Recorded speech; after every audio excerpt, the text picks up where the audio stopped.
தமிழனோர்க்கு YouTube channel நண்பர்கள் அனைவருக்கும் வணக்கம். இந்த வீடியோவில் நம்ம என்ன பார்க்க போறோம் பார்த்தீங்கன்னா 2 வருஷத்துக்கு அப்புறம் பார்த்தீங்க அப்படின்னா தமிழ்நாடு போக்குவரத்து துறையில் டிரைவர் அண்டு கண்டக்டருக்கான ஜாப் வேகன்சிஸ் வந்து சற்று முன் அறிவித்திருக்காங்க. ஸோ எல்லாருமே எதிர்பார்த்த வேகன்சிஸ் தான். மொத்தமாக பார்த்தீங்க அப்படின்னா 3274 காலியிடங்களை வந்து அறிவித்திருக்காங்க. ஸோ இதுக்கு வந்து ஃபுல் டீட்டெயில் இதுக்கு எப்படி அப்ளை பண்ணும், இந்த நோட்டிஃபிகேஷனில் என்னென்னலாம் குறிப்பிட்டிருக்காங்க, எந்தெந்த மண்டலங்கள்லாம் வந்து அறிவித்திருக்காங்க வேகன்சிஸ் அப்படின்றத இந்த வீடியோ நம்ம முழுமையாக பார்க்க போகிறோம். ஸோ அதனால் வீடியோவை ஸ்கிப் நம்ம முழுசா பாருங்க. சோ அது மட்டும் இல்ல, நம்மளுடைய டெலகிராம் குரூப்போட லிங்க்குமே வந்து நான் டிஸ்கிரிப்ஷன்ல கொடுத்திருக்கேன். சோ வேலைவாய்ப்பு செய்திகளை உடனுக்குடன் தெரிஞ்சுக்கொள்றதுக்கு நம்மளோட டெலகிராம் குரூப்லயும் ஜாயின் பண்ணிக்கங்க. டிஸ்கிரிப்ஷன்ல இருக்கு. சோ நிறைய ஃபேக் சேனல்லாம் இருக்கு, எதுலயும் நம்பி ஏமாற வேணாம். ஓகேங்களா? சோ ஃபர்ஸ்ட் பாத்தீங்க அப்படின்னா நம்ம நோட்டிபிகேஷன் உள்ளதை ஃபர்ஸ்ட் பாத்துறோம். அதாவது சாலை போக்குவரத்து நிறுவனம் சென்னையிலேருந்து தான் வந்து அஃபிஷியல் நோட்டிஃபிகேஷன் இன்னைக்கு அறிவித்திருக்காங்க. ஓகேங்களா? ஸோ காலி பணியிட அறிவிப்பு வந்து பார்த்தீங்க அப்படின்னா மொத்தமாக பார்த்தீங்கன்னா 8 போக்குவரத்து கழகத்தில் வந்து 25 மண்டலங்களில் பணியிடங்களுக்கான அடிப்படை தகுதி உள்ள பூர்த்தி செய்யும் நபர்களிடமிருந்து விண்ணப்பத்தை வந்து ஆன்லைன் விண்ணப்பத்தை வந்து விண்ணப்பிக்க வரவேற்கப்படுகிறது அப்படின்றத சொல்லியிருக்காங்க.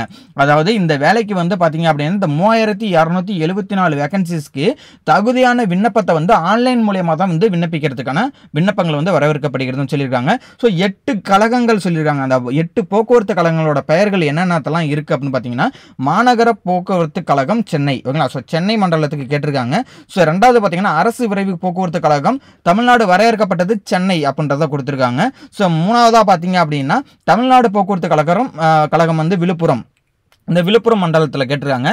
நாலாவதாக பார்த்தீங்க அப்படின்னா தமிழ்நாடு போக்குவரத்து கழகம் கும்பகோணம் லிமிடெட்ன்றதுக்கு காலியிடங்களை வந்து அறிவித்திருக்காங்க. ஸோ ஐந்தாவதாக பார்த்தீங்க அப்படின்னா தமிழ்நாடு அரசு போக்குவரத்து கழகம் சேலத்தில் கேட்டிருக்காங்க. ஸோ சிக்ஸ்த்தாக பார்த்தீங்க அப்படின்னா தமிழ்நாடு அரசு போக்குவரத்து கழகம் கோவை மண்டலம் அண்ட் மதுரை மண்டலம் திருநெல்வேலி மண்டபம். ஸோ மொத்தமாக பார்த்தீங்கன்னா இந்த 8 கழகத்தில் தான் வந்து அறிவித்திருக்காங்க. ஸோ என்னென்ன பதவிகள் இருக்குது அந்த 8 மண்டலத்தில் அப்படின்னு பார்த்தீங்க அப்படின்னா ஸோ 8 மண்டலத்தில் பார்த்தீங்க அப்படின்னா பதவியின் பெயர் வந்து ஓட்டுநர் உடன் நடத்துனர், அதாவது வந்து பார்த்தீங்கன்னா டிரைவர் கம் கண்டக்டர்னு சொல்லக்கூடிய இந்த வேகன்சிஸ் அறிவித்திருக்காங்க. ஸோ டோட்டலாக பார்த்தீங்கன்னா 3274 வேகன்சிஸ் அறிவித்திருக்கிறதா சொல்லியிருக்காங்க. ஸோ அதில் ஒவ்வொரு மண்டலத்துக்கும் எவ்வளோ வேகன்சிஸ் அப்படின்றதையும் குறிப்பிட்டிருக்காங்க. அதாவது மாநகர போக்குவரத்து கழகம் சென்னையில் மட்டும் 364 வேகன்சிஸ் வந்து அறிவித்திருக்காங்க. ஸோ அதுக்கப்புறம் பார்த்தீங்க அப்படின்னா அரசு விரைவு போக்குவரத்து கழகம் தமிழ்நாடு அதில் வந்து பார்த்தீங்கன்னா 318 வேகன்சிஸ் அறிவித்திருக்காங்க. ஸோ அதனை தவிர்த்து பார்த்தீங்க அப்படின்னா போக்குவரத்து கழகம் விழுப்புரம் மாவட்டத்துக்கு விழுப்புரத்தில் பார்த்தீங்கன்னா 322, அதாவது விழுப்புரம் மண்டலத்தில் பார்த்தீங்கன்னா 5 விதமாக பிரிச்சிருக்காங்க. அது விழுப்புரம், வேலூர், காஞ்சிபுரம், கடலூர், திருவண்ணாமலை அப்படி ஒரு ரீஜன் இருக்கு. ஸோ இந்த ரீஜன் டோட்டலாக பார்த்தீங்கன்னா 322 வேகன்சிஸ் அறிவித்திருக்காங்க. அதே மாதிரி கும்பகோணம், அந்த தமிழ்நாடு அரசு போக்குவரத்து கழகம் கும்பகோணம் மண்டலத்தில் பார்த்தீங்க அப்படின்னா மொத்தம் கும்பகோணம், நாகப்பட்டினம், திருச்சி, காரைக்குடி, புதுக்கோட்டை, கரூர் இந்த ரீஜனுக்கு பார்த்தீங்க அப்படின்னா 756 வேகன்சிஸ் வந்து டோட்டலாக அறிவித்திருக்காங்க. ஸோ அதுக்கப்புறம் பார்த்தீங்கன்னா தமிழ்நாடு அரசு போக்குவரத்து கழகம் சேலத்துக்கு பார்த்தீங்க அப்படின்னா சேலம், தர்மபுரி இந்த 2 மண்டலத்தை சேர்த்து பார்த்தீங்க அப்படின்னா 486 வேகன்சிஸ் வந்து அறிவித்திருக்காங்க. ஸோ அதுக்கப்புறம் பார்த்தீங்கன்னா அரசு போக்குவரத்து கழகம் கோவை, அதுக்கு பார்த்தீங்க அப்படின்னா இந்த கோவையில் பார்த்தீங்க அப்படின்னா கோவை, ஈரோடு, ஊட்டி, திருப்பூர் இந்த ரீஜன் இந்த மண்டலத்துக்கு பார்த்தீங்க அப்படின்னா மொத்தமாக பார்த்தீங்கன்னா 344 வேகன்சிஸ் வந்து அறிவித்திருக்காங்க.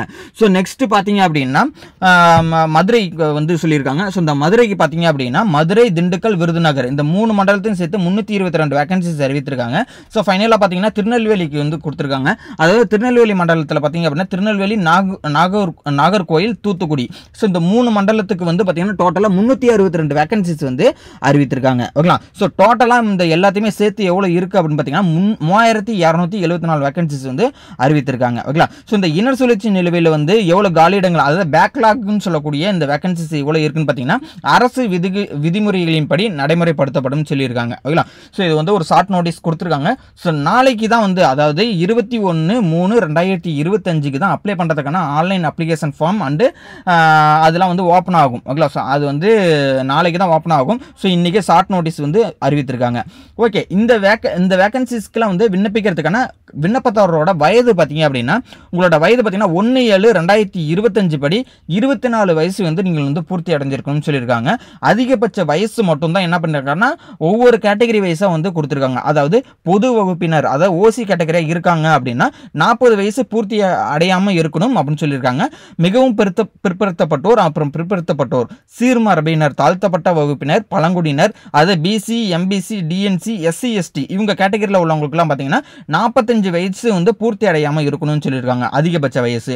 அப்புறம் முன்னாள் ராணுவத்தினர், பொது வகுப்பினர், அதாவது ஓசி கேட்டகரியில் உள்ளவங்களுக்கு பார்த்தீங்கன்னா 50 வயசுக்குள்ளே இருக்கணும்னு சொல்லியிருக்காங்க. மற்றும் இதர வகுப்பினர்னு சொல்லக்கூடிய BC, MBC, DNC, SC, ST candidates பார்த்தீங்க அப்படின்னா ஒரு 55 வயசுக்குள்ளே இருக்கணும் அப்படின்ற மாதிரி கொடுத்துருக்காங்க அதிகபட்ச வயசு. ஓகேங்களா? ஸோ கல்வி தகுதியை பொறுத்த அளவுக்கு, அதாவது இந்த விண்ணப்பத்தை வந்து இந்த போஸ்டிங் பார்த்தீங்கன்னா கல்வி தொகுதிகள் என்ன அப்படின்னு பார்த்தீங்கன்னா நீங்கள் வந்து 10ஆம் வகுப்பு தேர்ச்சி பெற்றிருக்கணும், தமிழில் வந்து பேசவும் தெரிஞ்சிருக்கணும், எழுத படிக்க தெரிஞ்சிருக்கணும்னு சொல்லியிருக்காங்க. ஓகேங்களா? ஸோ இதான் கல்வி தகுதியை அறிவித்திருக்காங்க.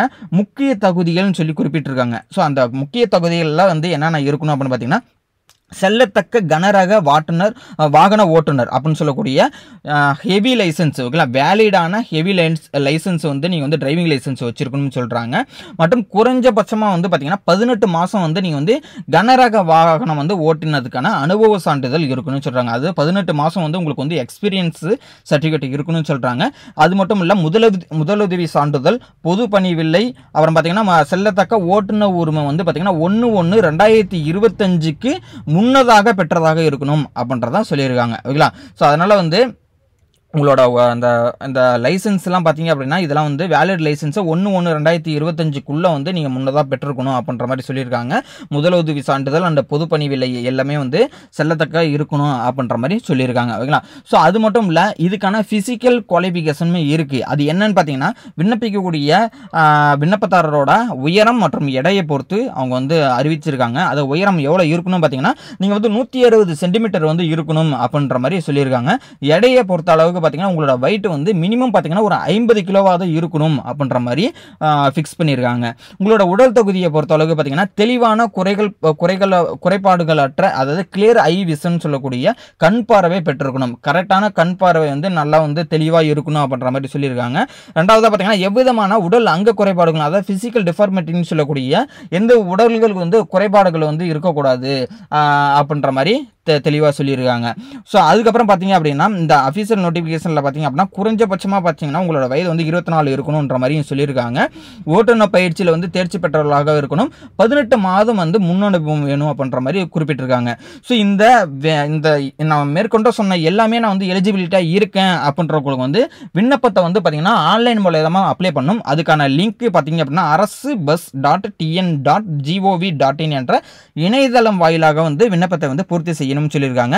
ஸோ நீங்கள் விண்ணப்பிக்கும் போதே பார்த்தீங்க அப்படின்னா விண்ணப்ப கட்டணம் வந்து ஒவ்வொருத்தங்க ஒவ்வொரு கேட்டகரியில் அவங்க வந்து கட்டணும்னு சொல்லியிருக்காங்க. அது அப்ளிகேஷன் ஃபீஸ்ன்னு சொல்லக்கூடிய அந்த அப்ளிகேஷன் ஃபார்மை வந்து நீங்கள் ஃபில் பண்ணும் போதே கட்டணும். அதுக்கு பார்த்தீங்கன்னா எஸ்சி எஸ்டி பிரிவினருக்கு பார்த்தீங்க அப்படின்னா 590 ரூபா.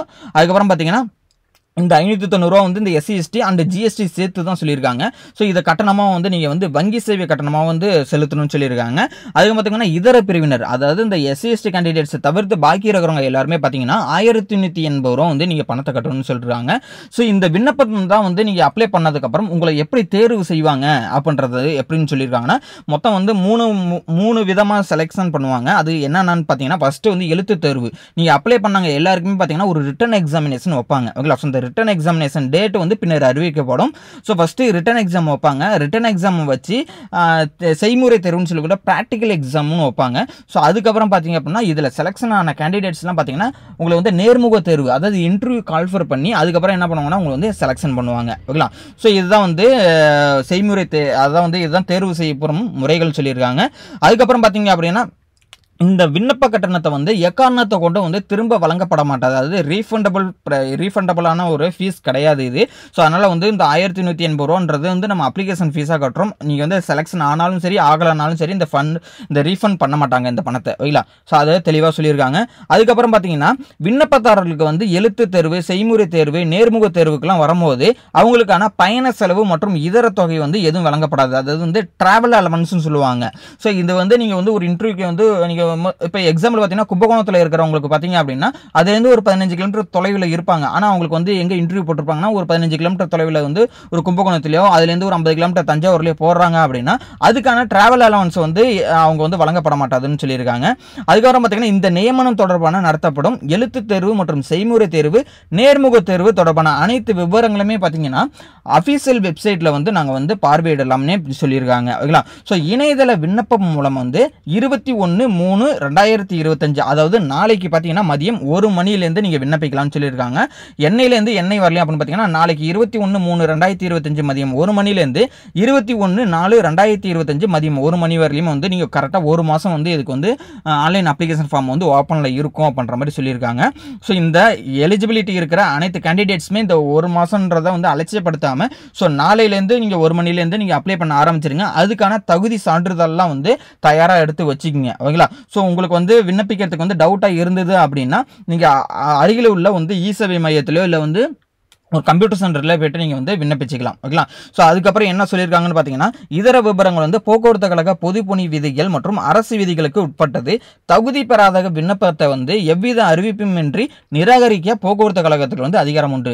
அதாவது நீங்கள் ஆன்லைன் அப்ளிகேஷன் ஃபார்மில் வந்து ஏதாவது ஒரு தவறாக வந்து நீங்கள் வந்து மாற்றி கொடுத்துட்டீங்க. அது ஒரு சர்டிஃபிகேட் நம்பரையோ சரி, உங்களோட டேட் ஆஃப் பர்த்தாக இருக்கட்டும், உங்களோட நேமாக இருக்கட்டும், ஏதாவது ஒரு தப்பு நடந்துருச்சு அப்படின்னா உங்களோட ஒரிஜினல் டாக்குமெண்ட்டில் இருக்கிற மாதிரி இல்லை அப்படின்னா அதை வந்து நிராகரிக்கிறதுக்கு அவங்களுக்கு முழு அதிகாரம் உண்டு அப்படின்ற மாதிரி சொல்லியிருக்காங்க. ஓகேங்களா? ஸோ அதுக்கப்புறம் பார்த்தீங்கன்னா நீங்கள் வந்து அஃபீஷியல் அந்த நீங்கள் அப்ளை பண்ணதுக்கப்புறம் உங்களுக்கு வந்து தேர்வுக்கான அனுமதி சீட்டு, அதாவது ஹால் டிக்கெட் வந்து பதிவிறக்கம் பண்ணுறதா இருக்கட்டும், தேர்வு நடைபெறும் இடமாக இருக்கட்டும், இதை எல்லாமே பார்த்தீங்க அப்படின்னா அஃபீஷியல் வெப்சைட்டில் தான் வந்து அறிவிக்கப்படும் சொல்லியிருக்காங்க.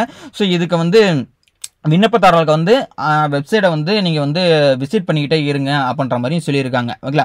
ஸோ நீங்கள் விண்ணப்பிக்கிறதுக்கு பார்த்தீங்க அப்படின்னா நான் டிஸ்கிரிப்ஷனில் லிங்க் கொடுத்துருக்கேன். எனக்கு வந்து விண்ணப்பிக்கிறதுக்கெலாம் தெரியாது, அந்த அளவுக்கு நாலேஜ் தெரியாதவங்களுக்கு வந்து பார்த்தீங்க அப்படின்னா நம்ம வெப்சைட் லிங்க்குமே நான் டிஸ்கிரிப்ஷனில் கொடுத்துருக்கேன். ஸோ இந்த அப்ளை லிங்க்னு இருக்குது பார்த்தீங்களா? ஸோ டிஸ்பிளேயில் தெரிகிற மாதிரி இந்த அப்ளை ஆன்லைன் லிங்க்னு இருக்கும். ஸோ நீங்கள் இதை கிளிக் பண்ணீங்க அப்படின்னா இப்போதைக்கு வெப்சைட் வந்து கொஞ்சம் லோடிங் ஆகிட்டு இருக்காது, அப்டேட் பண்ணிக்கிட்டு இருக்காங்க. இப்போதைக்கு ஓப்பன் ஆகலை. ஸோ அதனால் என்ன ஓப்பன் ஆகலை அப்படின்ற மாதிரி நினைக்க வேணாம். நாளைக்கு மதியம் 1 மணிக்கு கரெக்டாக பார்த்தீங்க அப்படின்னா ஆன்லைன் அப்ளிகேஷன் ஃபார்ம் ஓப்பன் ஆகிடும். ஸோ ஓப்பன் ஆனதுக்கப்புறம் பார்த்தீங்க அப்படின்னா நீங்கள் வந்து அப்ளை பண்ண ஆரம்பிச்சிடலாம். ஓகேங்களா? ஸோ அதனால் வந்து டிஸ்கிரிப்ஷனில் கொடுத்துருக்க லிங்க்கை வந்து நீங்கள் புக் மார்க் பண்ணி வச்சுங்க, இல்லை சேவ் பண்ணி வச்சுங்க. இந்த வீடியோ கண்டிப்பாக பிடிச்சிருந்தது அப்படின்னா உங்களோட ஃப்ரெண்ட்ஸு யாராவது வேலை தேடி இருந்தாங்களா அவங்களுக்கும் இதை ஷேர் பண்ணி விடுங்க. அதனால் வந்து நம்ம சேனலில் வந்து கண்டிப்பாக வந்து இந்த யூடியூப் சேனலை வந்து ஃபாலோ பண்ணி வச்சுங்க, சப்ஸ்கிரைப் பண்ணி வச்சுங்க. டெலகிராம்லையும் அண்டு இன்ஸ்டாகிராம்லையும் ஆக்டிவாக தான் இருக்கும். நம்மளோட லிங்க்கை நான் டிஸ்கிரிப்ஷனில் கொடுத்துருக்கேன், கண்டிப்பாக ஃபாலோ பண்ணி வச்சுங்க. தேங்க்யூ நம்பா.